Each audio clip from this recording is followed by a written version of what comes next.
3 Amrish Mishra speaks के आज के पहले संस्करण में आपका स्वागत है। हम आज 8 आपके लिए न्यूज हेडलाइन लाए हैं। उसके बाद थोड़ा ईरान पे स्पेशल फोकस है और जैसा कि हमने शुरू किया है कि दिन में 2 वीडियोस, एक न्यूज हेडलाइन का और एक न्यूज एनालिसिस का। तो वो 8 न्यूज हेडलाइन क्या है उसके पहले मैं आपको बता दूं कि इस वीडियो को अंत तक देखिए, लाइक और सब्सक्राइब करना मत भूलिए और कमेंट करना मत भूलिए। कल शाम का जो वीडियो था जिसमें हमने पूरा इजराइल को एक्सपोज किया था कि नॉर्थ गाजा में उसका जो एक इन्वेजन है वो फर्जी है, उसकी बहुत चर्चा और उसको जगह जगह दिखाया जा रहा है शॉर्ट्स बना के। आपसे भी गुजारिश है कि उसके जो पहले कुछ 5-10 मिनट हैं जिनमें हमने एक्सप्लेन किया है पूरी जो परिस्थिति है मैप वगैरह के साथ, स्क्रीनशॉट के साथ, वो आप भी उसके शॉर्ट्स बना के डालिए। अब देखिए आज की जो 8 सबसे महत्वपूर्ण खबरें हैं।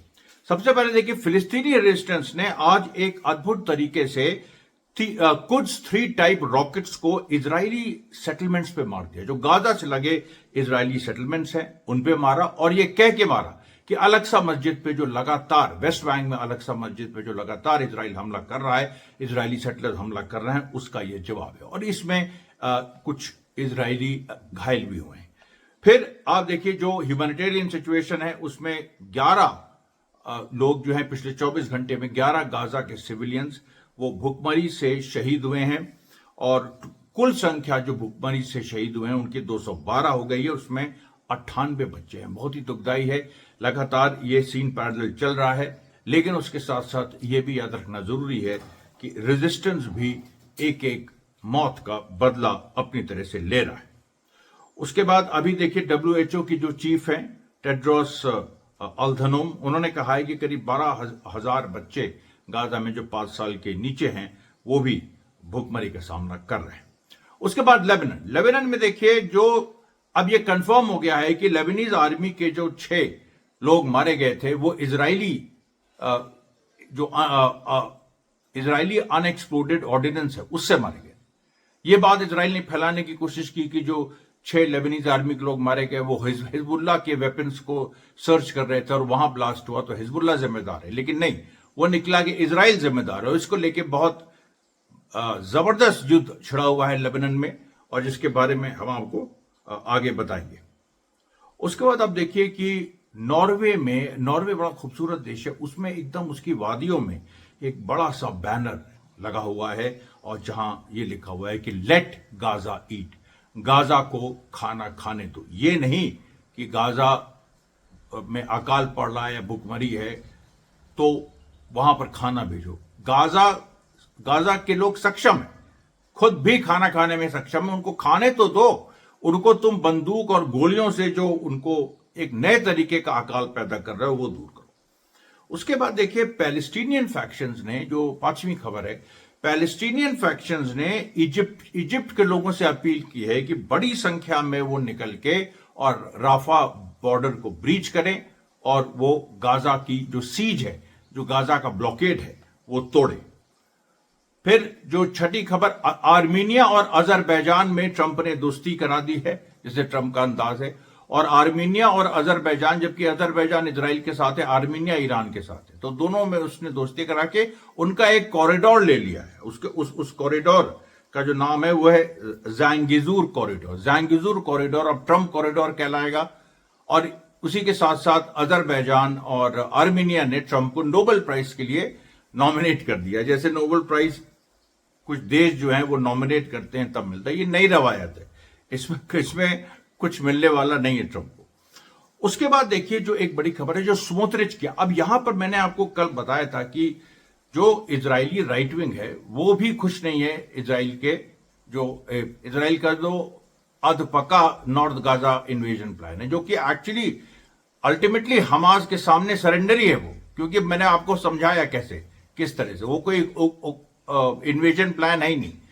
अब वो समझ में आ रहा है कि वो राइट विंग कंस्टिट्यूएंसी को खुश करने के लिए भी इस तरह का उसको एक अमली जामा पहनाया जा रहा है जैसे इन्वेजन प्लान है, जबकि वो है कुछ समय तक वहां जाना और फिर हमास को नेगोशिएशंस के लिए फोर्स करना। इसको लेकर स्मोत्रिच ने कहा है कि नेतन्याहू ने हमको धोखा दिया। अब स्मोत्रिच कह रहा है नेतन्याहू ने हमको धोखा दिया। देखिए उसके ये बिल्कुल वर्ड्स है, Netanyahu deceived me by agreeing to a military and political decisive plan in Gaza and then change his position. यानी नेतन्याहू ने मुझको धोखा दिया। उसने कहा कि हम एक बड़ा ही ठोस कदम उठाने जा रहे हैं, डिसाइसिव कदम, जो कि समस्या जो हमास को खत्म कर देगा। लेकिन फिर उसने अपनी स्थिति, अपनी पोजीशन बदल ली और वो अंतर्राष्ट्रीय प्रेशर में आ गया। उसने वही करने जा रहा है जो अभी पिछले 20 महीनों से कर रहा है और जिसका कोई नतीजा नहीं निकला है, ये स्मोट्रिच का कहना है। उसके बाद रशिया में देखिए ट्रंप और पुतिन की जो टॉक्स चल रही हैं, उसको लेके कुछ खुलासे हुए हैं, उसके बारे में बात करेंगे। अब हम आते हैं देखिए जो वेस्ट बैंक में हुआ है। अब वेस्ट बैंक में देखिए एक 3-4 घटनाएं लगातार हुई हैं। अल हजबा जो स्ट्रीट है नाब्लिस में, वहां पर आईडीएफ की फोर्सेस कुछ फिलिस्तीनी कारों को सर्च कर रही थी। वहां पर उन्होंने कार सर्च करने नहीं दी, वहां पर झगड़ा हो गया और गोली चल गई। उसके बाद अस्कर जो कैंप है सिटी ऑफ नाब्लिस, वहां पर भी एक बड़ी संख्या में इजरायली घुसे, लेकिन उनको एक पत्थरों का और बमों का सामना करना पड़ा। उसके बाद बलाता कैंप नाब्लिस में भी यही हुआ, आईडीएफ की फोर्सेस घुसी, उनको फिर पत्थरों और बमों का सामना करना पड़ा। जेरिको जो कि साउथ वेस्ट बैंक में हेब्रोन के पास, वहां पर एक फिलिस्तीनी युवाओं से आईडीएफ का संघर्ष हुआ। एक फिलिस्तीनी युवा घायल हुआ और वो जब उसको लेकिन अस्पताल जाने नहीं दिया, हालांकि उसकी स्थिति अभी ठीक है। फिर देखिए, फिर जो कुछ गाजा में जो सिविलियंस की हत्याएं हुई, उसमें एक बच्चा तहा अल मुकद्दमा, उसकी आंख की साइट चली गई इजरायली पैलेट फायरिंग में, और उसकी फैमिली कह रही है कि उसको परमिशन दिया जाए बाहर इलाज के लिए, लेकिन उसको परमिशन नहीं दी जा रही। उसके बाद अल नुसैरत कैंप में ये सेंट्रल गाजा में करीब 5 ये फिलिस्तीनी घायल हुए। उसके बाद तो हैप्पी सिटी एक प्रोडक्ट एरिया है जहां पर एक एड डिस्ट्रीब्यूशन सेंटर है, वहां पर आज फिर गोली चली है और एड सीकर्स काफी बड़ी संख्या में घायल हैं, उसकी भी देखिए खबर आ रही है। लेबनान में देखिए, लेबनान के जो अगर हम उसको इलेबोरेट करें तो अली अकबर विलायती, जो कि ईरानियन सुप्रीम लीडर खामनेई साहब के एडवाइजर हैं, उन्होंने कहा है कि लेबनान में जो चल रहा है हिजबुल्लाह को डिसआर्म करने की कोशिश, लेबनान में आप जुलानी नहीं पैदा कर सकते, ये विलायती साहब ने कह दिया। अब इसको लेके लेबनान में बवाल मच गया। उन्होंने कहा कि ये कैसा स्टेटमेंट है, इस पे आप जुलानी पैदा नहीं कर सकते। लेकिन यही तो मर्म है, यही तो इजराइल, ये ईरान इसी मामले में तो जाना जाता है। उसने सीधे कह दिया कि आप जुलानी नहीं पैदा कर सकते, वहां हमारी फोर्सेस हैं ग्राउंड, यानी हिजबुल्लाह है ग्राउंड। और इसमें अब कोई छुपी बात नहीं है। हिजबुल्लाह जो है वो देखिए अब लड़ेगा, और ये चाहे लेबनान के अंदर लड़े, क्योंकि उसी लड़ाई से फिर वो इजराइल के खिलाफ मोर्चा खोलेगा। उसके बाद देखिए जो लेबनीज डिफेंस मिनिस्टर हैं, उन्होंने बाकायदा उन्होंने कहा कि अमेरिका जो है वो हमको प्रेशराइज कर रहा है और हम अमेरिकन प्रेशर में हैं कि हम हिजबुल्लाह को डिसआर्म करें। फिर उनसे पूछा गया कि हिजबुल्लाह को डिसआर्म करने से इजरायली फोर्सेस जो लेबनान में हैं वो कैसे जाएंगी, तो उस पर वो टाल मटोल करने लगे। उसमें पूरी उनकी स्थिति यही बन गई कि कोई गारंटी इजराइल नहीं दे रहा है, कोई भी इस तरह की सिचुएशन नहीं है, और उनकी जो इंटरव्यू चल रहा था वो एक अजीब तरह के मोड़ पे जाके समाप्त हुआ। उसके बाद देखिए ये भी कहा उन्होंने कि जो हमको ऑर्डर मिल रहा है डिसआर्ममेंट का, हिजबुल्लाह को डिसआर्म करो, वो इजराइल और यूएस हमको दे रहा है, इजराइल और यूएस की इंटेलिजेंस खास तौर पे, और वो इनपुट भी दे रही है कि यहां हिजबुल्लाह के हथियार है। और इसी बात को हिजबुल्लाह ने कहा है कि इस तरीके की जो खबरें हैं उसमें तुम आके देख लो, हिजबुल्लाह के हथियार वहां पर अगर मिल गए तो ले जाओ। सबसे बड़ी बात हिजबुल्लाह कहती है कि अगर हथियार मिल गए तो ले जाओ, मतलब वहां हथियार है ही नहीं। फिर आप देखिए गल्फ कंट्रीज जो सऊदी अरेबिया, यूएई, कुवैत वगैरह हैं, उन्होंने भी ये कहा है कि लेबनान के रिकंस्ट्रक्शन के लिए पैसा हम तभी देंगे जब हिजबुल्लाह को डिसआर्म करो। तो पूरी देखिए अरब देश वहां गाजा की मदद नहीं कर रहे, यहां हिजबुल्लाह को डिसआर्म करा रहे, यानी पूरा जो मिडिल ईस्ट है, वेस्ट एशिया, वो उसमें रेजिस्टेंस ना रहे। ईरान के खिलाफ कुछ बोल नहीं सकते, नहीं तो उसको भी उस पर भी कब्जा करने की बात करने लगे। फिर आप देखिए जो हिजबुल्लाह के लेकिन जो हथियारबंद सपोर्टर्स हैं और अमल मूवमेंट वहां जो उनके एलाइज हैं, उन लोगों ने हथियारबंद प्रदर्शन लगातार वो निकाल रहे हैं और एक बड़ी डिफाइंड स्पिरिट दिखा रहे हैं, और जिससे ऐसा लग रहा है कि हिजबुल्लाह को डिसआर्म करना लगभग असंभव है।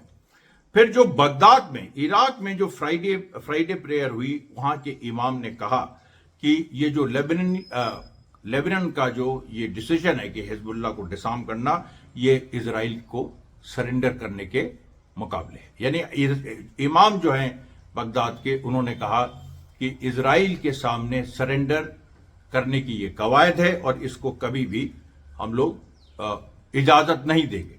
उसके बाद एक मोसाद के चीफ ने, पुराने चीफ ने, इसका नाम है नहीं सॉरी चीफ नहीं, ऑफिशियल था ये, यार रैपिड, अब रिटायर्ड है। ये जो लेबनान में जो सिविल वॉर हुई थी 1970s में, उसमें जो क्रिश्चियन मिलिशियास ने जो पैलेस्टीनियंस का मैसेकर किया था, उसका ये आर्किटेक्ट है। बहुत मतलब इसका बहुत ही खूनी इतिहास है मासूमों का कत्ल कराने का। लेकिन ये खुद कह रहा है, ये देखिए यार रैपिड, अब ये रिटायर्ड है, करीब he must be like in 70s। अब ये कह रहा है कि जो इस समय क्रिश्चियन फोर्सेस हैं लेबनान में, वो ये उम्मीद ना करें कि इस बार इजराइल आएगा बचाने। इस बार उनका मुकाबला हिजबुल्लाह से है, और उस समय हिजबुल्लाह बहुत यंग फोर्स था। यानी 1982 में तो हिजबुल्लाह बना, और फिर इजराइल ने इन्वेजन जब किया उसके बाद बना 1982 में जो लेबनान का इन्वेजन किया। तो उसने कहा उस समय जो क्रिश्चियन मिलिशियाज को इजराइल ने सपोर्ट किया था और कत्लेआम करवाया था, तो वो अब संभव नहीं है। और इसके लिए ये हम उनको एडवाइस करते हैं कि अपने लोकल इश्यूज पे ध्यान दें। हिजबुल्लाह से अगर उन्होंने कन्फ्रंटेशन किया तो फिर उसका मुकाबला उनकी हार होगी। ये खुद इजराइल का जो मोसाद ऑफिशियल है वो कह रहा है। एक और देखिए बड़ी चीज हुई है कि जो एक इजरायली फुटबॉलर जिसको पैलेस्टाइन का पेले कहा जाता था, उसको जो इजराइल ने मारा, सुलेमान अल उबैद। सुलेमान अल उबैद परसों मैंने नहीं 2 दिन पहले मैंने टेक्स्ट वो अपने एक्स में ये मैंने और टेलीग्राम में भी ये मैंने खबर आपसे आपके सामने हमने पेश की थी कि पैलेस्टीनियन पेले नाम से जाने वाला सुलेमान अल उबैद, एक फुटबॉलर, उसको इजरायली स्ट्राइक में गाजा में मार दिया गया। अब उसके बाद जो लिवरपूल का जो स्टार है मोहम्मद साले, जो पूरा विश्व का स्टार है फुटबॉल का, मोहम्मद साले जो लिवरपूल क्लब के लिए खेलता है इजिप्शियन। तो मोहम्मद साले ने, यूरोपियन फुटबॉल यूनियन ने जो कई ट्वीट्स किए, एक्चुअली यूरोपियन फुटबॉल यूनियन ने इनकी ये जो फिलिस्तीनी जो ये है जो फुटबॉलर है उसकी मौत को कंडोन किया। तो उस पे मोहम्मद साले ने अपने ट्वीट्स भी डाले और उसको कंडेम किया। और ये चीज अप्रत्याशित है क्योंकि मोहम्मद साले की तरफ से इस तरह का जेस्चर आना ये काफी महत्वपूर्ण माना जा रहा है। फिर देखिए इजराइल में बड़ी घटना हो गई कि इजराइल में जो चैनल 13 उसका बड़ा टेलीविजन चैनल है, तो जो इजराइल के अंदर जो सेटलर्स हैं जो ये कह रहे हैं कि हमास के साथ डील करो, नेतन्याहू के खिलाफ हैं, वो उस चैनल में घुस गए, चैनल 13 के, और उसके ऑफिस को टेक ओवर कर लिया। ये देखिए इजराइल के अंदर बढ़ते हुए गृहयुद्ध के संकेत है जो बार बार आ रहे हैं एक के बाद एक। और अब तो जानते हैं आईडीएफ के चीफ खुद ही जो एक अधकचरा जो इन्वेजन, एक नया गाजा का प्लान हो रहा है, उसके खिलाफ है। फिर यूके पुलिस ने देखिए 200 लोगों को अरेस्ट किया जो पैलेस्टाइन एक्शन को सपोर्ट कर रहे थे इंग्लैंड में। और ये पैलेस्टाइन एक्शन की हिस्ट्री पूरी आप जानते हैं। अभी उसको बैन किया गया है और उसको एंटी टेरर, एक टेररिस्ट ऑर्गेनाइजेशन डिक्लेयर कर दिया गया। और आप वीडियो में आप देखेंगे, इसकी जो वीडियोज आए उसमें देखेंगे कि 80-80 साल की महिलाएं, अपंग मतलब दिव्यांग, वृद्ध, इनको गिरफ्तार किया जा रहा है इंग्लैंड में। इस तरीके का बताइए जुल्म हो रहा है। और यह आपको यह भी दिखाएगा कि जो इंग्लैंड के बाशिंदे हैं, जो सीनियर सिटीजन हैं, यंगस्टर्स तो हैं ही, जो सीनियर सिटीजन हैं वो कितना गाजा के लिए देखिए एक तरह का सैक्रिफाइस कर रहे हैं अपना। उसके बाद जो इजराइल के अंदर 300 आर्किटेक्ट्स ने एक पिटीशन साइन किया है और कहा है कि गाजा जेनोसाइड का वो विरोध करते हैं। साउथ कोरिया में डेमोन्स्ट्रेशंस हुए हैं। और उसके बाद जो ट्रंप और पुतिन की जो बातचीत हुई है उसमें एक ट्रंप ने कहा है कि करीब 1 हफ्ते में मुझे उम्मीद है कि पीस हो जाएगी। लेकिन ट्रंप ने यह भी कहा है कि कुछ हिस्से यूक्रेन को रशिया को देने होंगे। यानी जो बातचीत हो रही है, जैसा दिखाया जा रहा है, कोई ट्रंप ने बहुत बड़ा अचीवमेंट किया नहीं, वो पुतिन की तरफ से एक मतलब पुतिन की जीत हुई है क्योंकि रशिया की टेरिटरीज लौटा देने के लिए ट्रंप राजी हो गया है। उसके बाद देखिए जो ईरान से दो बड़ी खबरें हैं। ईरान के न्यूक्लियर साइंटिस्ट को एक बहुत सेफ जगह, स्पेशली गांव में ले जाया गया है। उसके बाद जो वेनेजुला के प्रेसिडेंट मेडुरो पे जो $50 मिलियन का एक प्राइस रखा अमेरिका ने, तो उस पे मेडुरो ने भी जवाब दिया कि हम भी 50 मिलियन का प्राइस अमेरिका पे रखते हैं कि वहां पर जो भी वॉर क्रिमिनल हैं, जो लोग इजराइल को सपोर्ट कर रहे हैं, उनको पकड़ा जाए तो हम भी $50 मिलियन देंगे उसको। उसके बाद ईरान ने भी ये चीज स्लैम की है और कहा है कि अमेरिका को इस तरीके के कदमों की भारी कीमत चुकानी पड़ेगी।